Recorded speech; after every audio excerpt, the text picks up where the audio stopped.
యోగాతో బరువు తగ్గటం సులభం కేవలం 21 రోజుల్లో.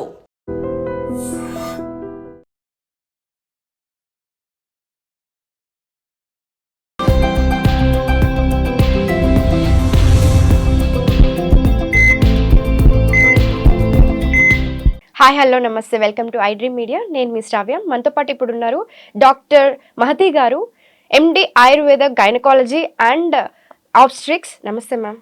నమస్తే అమ్మ శ్రావ్య. ఎలా ఉన్నారు? చాలా బాగున్నా అండి. సో ఇప్పుడు చాలా మంది బాధపడేది డయాబెటీస్. ఎస్, చిన్నపిల్లల దగ్గర నుంచి పేదవాళ్ళు కావచ్చు, ప్రతి ఒక్కరూ డయాబెటీస్ గురించి బాధపడుతుంటారు. టైప్ 1 కావచ్చు, టైప్ 2 కావచ్చు. దీని గురించి ప్రతి ఒక్కరూ రకరకాలుగా ఎక్స్ప్లెయిన్ చేస్తుంటారు, ఏం చేయాలి ఏంటి అని. మీ దగ్గరకు వచ్చే పేషెంట్స్ ఎక్కువగా దేని గురించి బాధపడుతూ ఉంటారు, ఎలా క్యూర్ చేస్తారు ఒకసారి చెప్తారా? చాలా మంచి టాపిక్ అండి. యాక్చువల్గా దీన్ని ఆయుర్వేదంలో మధుమేహం అంటాం. ప్రమేహాల్లో ఒకటి మధుమేహం అనమాట. యాక్చువల్గా ప్రమేహంలో ఒక 20 టైప్స్ ఆఫ్ మేహాలు ఉంటాయి. అందులో 20లోనూ మేము వాతజ, పిత్తజ, కఫజ అని 3 రకాలు ఉంటాయి అన్నమాట. సో అందులో ఒకటి మధుమేహం. యాక్చువల్గా ఆయుర్వేదంలో ఏంటంటే డయాబెటీస్కి ఈ మధుమేహం గురించి స్పష్టంగా చరకాచార్య గారు ఒకటి చెప్పారు, ఆడ్యోరోగి అని. ఆడ్యోరోగి అంటే ఏంటంటే రోగి రిచ్ పర్సన్ అయి ఉంటాడు. ఓకే. కానీ ఇప్పుడున్న మన సిచ్యువేషన్లో ఎవరు పేద ధనిక, పిల్లలు పెద్దలు ఎవరు లేదు, ఆడ మగ ఎవరు లేదు, అందరికీ డయాబెటీస్ అని ఉంది. దీనికి మెయిన్ రీజన్ ఏంటి మనకు అందరికీ తెలిసిందే, లైఫ్ స్టైల్. అసలు మధుమేహం అనేది ఒక డిసీజ్ కాదు, it is a life style disorder. So earlier ఏంటంటే బై ఈవినింగ్ 6:30 బిఫోరే, అంటే సూర్యాస్తమయం కన్నా ముందే భోజనం చేసేవాళ్ళు. అవును.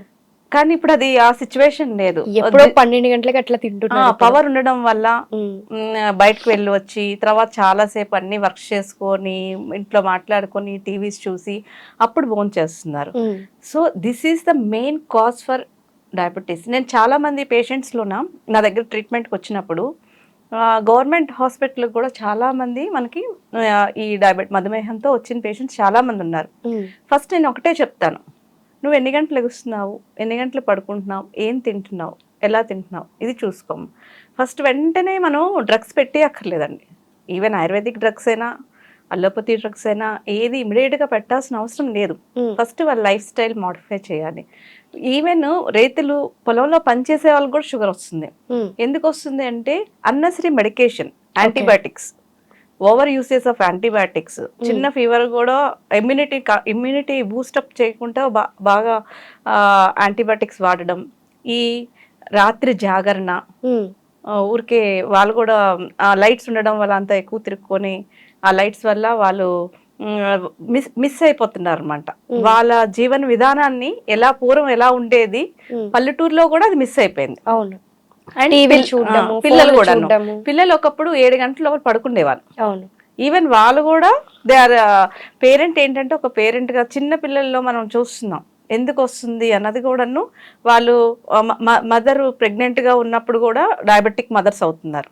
ఈ డయాబెటిక్ మదర్స్ యాక్చువల్గా ఆయుర్వేదం ప్రకారం అంటే ప్రెగ్నెన్సీ లెవెల్ ఇద్దరు ద్రౌహృది, తన బిడ్డ, ఇద్దరిని క్యారీ చేస్తున్నప్పుడు ఇమిడియట్ కొద్దిగా లెవెల్స్ ఒక 200-250 అలా ఉంటే ఆయుర్వేదం ప్రకారం అది తప్పేం కాదు.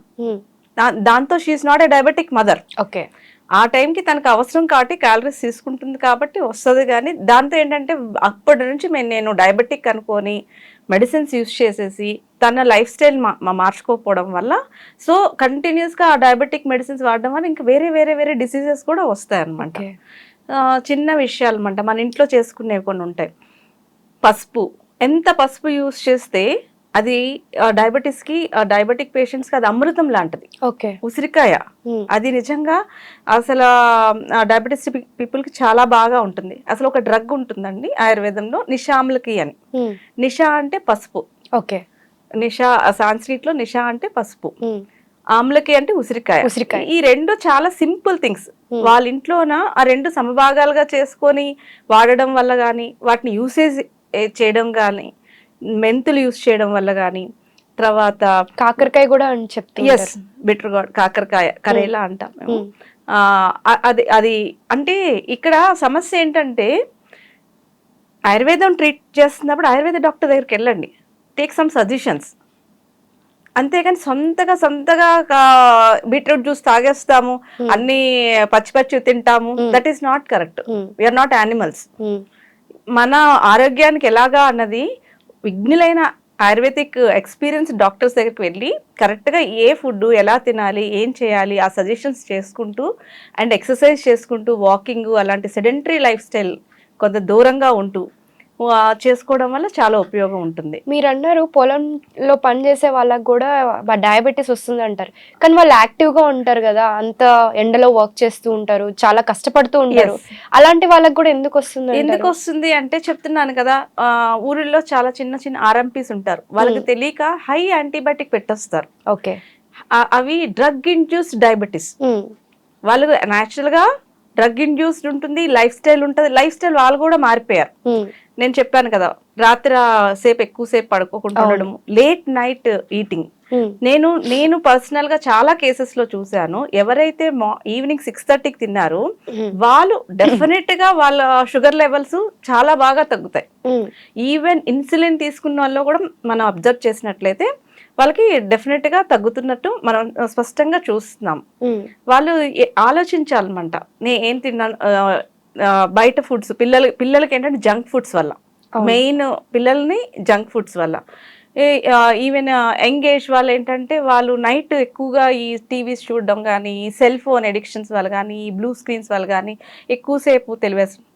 ఈ ఓల్డేజ్ వాళ్ళు కూడాను టీవీ సీరియల్స్ అని ఏదో ఒక రీజన్తోని నిద్ర పట్టకపోవడం, నిద్ర పట్టి కరెక్ట్గా టైమ్లీ 6 to 8 hours స్లీప్ ఉన్న వాళ్ళకి షుగర్ చాలా కంట్రోల్డ్గా ఉంటుంది. లేట్ నైట్స్ పడుకునే వాళ్ళకి లేదా అసలు నిద్ర అనేది తక్కువ 6 hours కంటే తక్కువగా ఉండే వాళ్ళకి షుగర్ వచ్చే, డయాబెటీస్ వచ్చే అవకాశం ఉంది అంటారా? స్ట్రెస్ వల్ల న్యాచురల్ గా stress is the major cause for diabetes. ఈ స్ట్రెస్ ఉన్న వాళ్ళు ఏంటంటే సరిగ్గా నిద్రపోరు, లేకపోయినా ఏదో ఎంగేజ్మెంట్ తో అయినా నిద్రపోరు.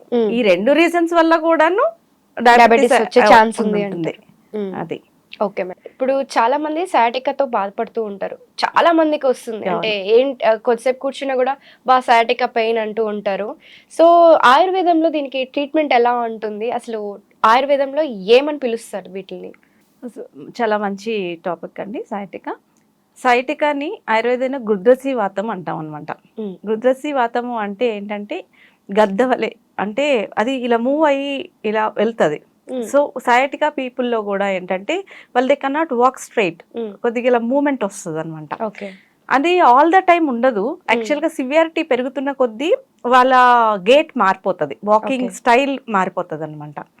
సో నేను చాలా మందిలోన, లేడీస్లోన, జెంట్స్లో కూడా, బికాస్ దానికి ఏంటంటే మెయిన్ రీజన్ ఏంటంటే వాళ్ళు సిట్టింగ్ పాస్చర్, స్టాండింగ్ పాస్చర్, తర్వాత పడుకునే విధానం, ఈ 3 ఆల్ ద పాస్చర్స్ వల్ల వాళ్ళు ఏమైనా సైడ్ బెండింగ్ లాగా ఉండడం కానీ, ఒక సైడ్కి తిరిగి ఉండడం కానీ, లేకపోతే ట్రావెలింగ్స్లో గతుకుల రోడ్డుల్లో వాటిల్లో వెళ్ళడం కానీ, వీటి వల్ల L4 L5 పైన వర్టిబ్రా మీద ప్రెషర్ పడడం, ప్రొలాప్సెస్ రావడం, పర్టికులర్గా ఆ నర్వ్, అది యాక్చువల్గా సైటికా పెయిన్ ఒక స్పెసిఫైడ్గా ఉంటుంది.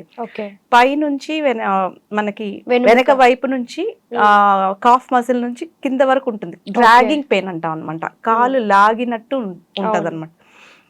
ఈవెన్ చాలా మందిలో కూడా మేము గవర్నమెంట్ హాస్పిటల్లో కూడా చాలా మంది చూస్తున్నాం అనమాట.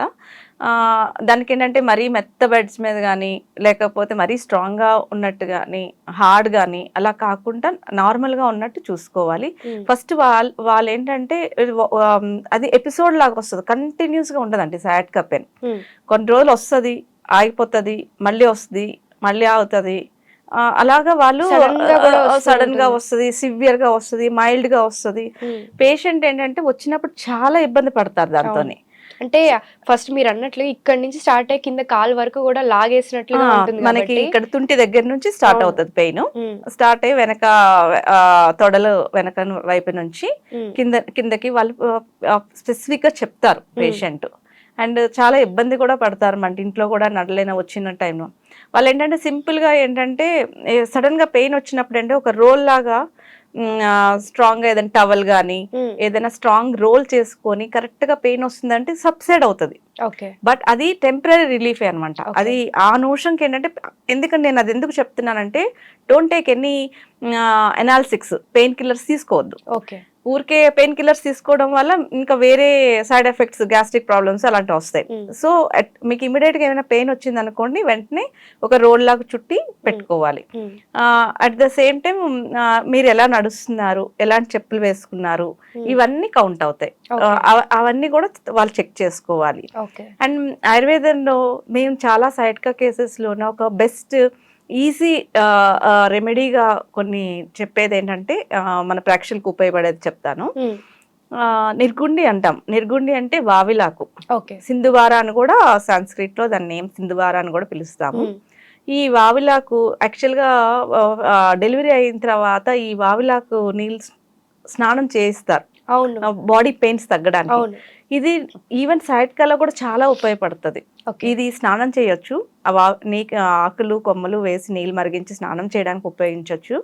అట్ ద సేమ్ టైం ఇన్ని గుప్పుడు నుంచి 2 గుప్పుళ్ళు ఆకులు మాత్రమే తీసి చక్కగా కడిగేసేసి ఒక చిన్న గ్లాస్, ఈ మాత్రం టీ గ్లాస్తోనే ఒక 4 గ్లాసులు వేసి 1 గ్లాస్ అయినట్టు మరిగించుకున్నట్లయితే మార్నింగ్ ఒక 30 ml, ఈవినింగ్ ఒక 30 ml తీసుకుంటే వాళ్ళకి చాలా అసలు పాపం నడవలేని, అసలు మా హాస్పిటల్కి నడవలేని రాలేని వాళ్ళు కూడాను ఇలాంటి టిప్తోని వాళ్ళు ఎక్కడో ఉంటారు. ఒకసారి మెడిసిన్ తీసుకోవడానికి కాదు, యాక్చువల్ మేము 3 to 5 days ఉంటాం. సో ఇమీడియట్గా వాళ్ళకి సడన్గా ఎక్కడో పెయిన్ రావచ్చు. వచ్చినప్పుడు ఇమీడియట్గా చుట్టుపక్కల ఎక్కడైనా ఉంటుంది. అందుకే వీఆర్ ఐడెంటిఫైయింగ్, అంటే పిల్లల దగ్గర నుంచి స్కూల్స్ దగ్గర నుంచి ఐడెంటిఫికేషన్ ఆఫ్ ప్లాంట్స్ పెడుతున్నాం. ఈ చెట్టు ఇది, ఈ మొక్క ఇది. అంటే ఇప్పుడున్న పరిస్థితుల్లో తులసి చెట్టు, మామిడి చెట్టు ఇలాంటివి తప్ప పిల్లలు అన్నిటినీ గుర్తుపట్టలేని సిచ్యువేషన్ ఉంది. సో ఇది మన సంస్కృతి, మన సాంప్రదాయం, మన ఆయుర్వేదం, ఇది దేశీయ వైద్యం ఎన్నో సంవత్సరాల నుంచి. సో ఈవెన్ హెర్బల్ గార్డెన్స్ పెట్టాం మేము. ఇప్పుడు ఆయుష్మాన్ ఆరోగ్య మందిర్లోన, హాస్పిటల్స్లోన హెర్బల్ గార్డెన్స్ పెట్టి పిల్లల్ని తీసుకొచ్చి ఈ మొక్క ఇది ఐడెంటిఫికేషన్ కూడా చూపిస్తున్నాం అనమాట. సో ఈ ఐడెంటిఫికేషన్ ప్రాసెస్లో మేము చాలా మందికి ఈ వావిలాకు చెట్టుని ఏంటో తెలియట్లేదు చాలా మందికి. వావిల చెట్టు ఎలా ఉంటుంది, దాని ఆకు ఎలా ఉంటుంది, అది ఎక్స్ప్లెయిన్ చేసి చూపించి చేసాం. చాలా cases I have seen N number of cases ఈ సింపుల్ టిప్తో కూడాను తగ్గిపోయిన. మేము మామూలుగా హాస్పిటల్లో యోగరాజ్ కుక్కులని అలాంటివి ఈవెన్ తైలాలు దీనికి యూస్ చేస్తాం. Oil massage, slight oil massage, next fomentation, స్నేహ కర్మాలు అంటాము. అవి కూడా చేసినప్పుడు కూడా చాలా రిలీఫ్ ఉంటుంది. వాళ్ళ సిట్టింగ్ పాస్చర్స్ మార్చుకొని at the same time internal మెడిసిన్గా ఇలాంటివి. ఇంకా ఇందులో ఒక డ్రగ్ ఇంకా బాగా సివియర్గా ఉంది, సర్జరీస్కి వెళ్ళే కేసెస్ ఉంటాయి. ఈవెన్ సర్జరీకి వెళ్ళే కేసెస్ కూడాను మేము ఆపడం జరిగింది. నేను నా అవుట్ ఆఫ్ దిస్ ఎక్స్పీరియన్స్ నేను ఒక చాలా కేసెస్ చూశానండి. యాక్చువల్గా మాకు సర్జరీ సజెస్ట్ చేశారు, ఇంకా మేము బేర్ చేయలేకపోతున్నాము ఈ పెయిన్స్ని, సర్జరీకి వెళ్ళాలి, నడవలేకపోతున్నామని చెప్పిన కేసెస్లో కూడా నేను చెప్పిన ఈ Vavila కషాయంతో at the same time కొన్ని రసౌషధాలండి చాలా బాగా వర్క్ చేస్తాయి ఆయుర్వేదంలో. ఏకాంగ వీర రస్ అని, ఇంకా పేషెంట్ ఎఫర్డబుల్గా ఉన్నట్లయితే యోగేందర్ రస్ అని, ఇలాంటివి చాలా బాగా పనిచేస్తాయి. అవి ఏంటంటే మనం చెప్పాం కదా అని వాళ్ళు డైరెక్ట్గా యూస్ చేసుకునేవి కాదండి. యాక్చువల్గా మాకు వాత పిత్త ప్రకృతుల ప్రకారము వాళ్ళ కండిషన్స్ ప్రకారం ఎంత డోసెస్లు ఇవ్వాలి ఏంటి అనేది ఒక డాక్టర్ మాత్రమే, ఆయుర్వేదిక్ వైద్యుడు మాత్రమే నిర్ణయించి ఇవ్వగలుగుతారు.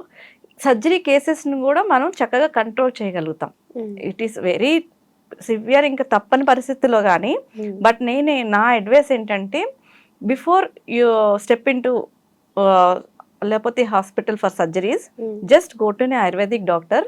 చాలా చక్కగా ఇది మీకు ఫలితం లభిస్తుంది. ఎలాంటి సర్జికల్ ఇంటర్వెన్షన్ లేకుండా ట్రీట్ చేయడం జరుగుతుంది. ఇఫ్ ఇట్ ఈస్ సర్జరీ అవసరం అనుకోండి, వాళ్ళు తప్పకుండా చెప్తారు మీకు.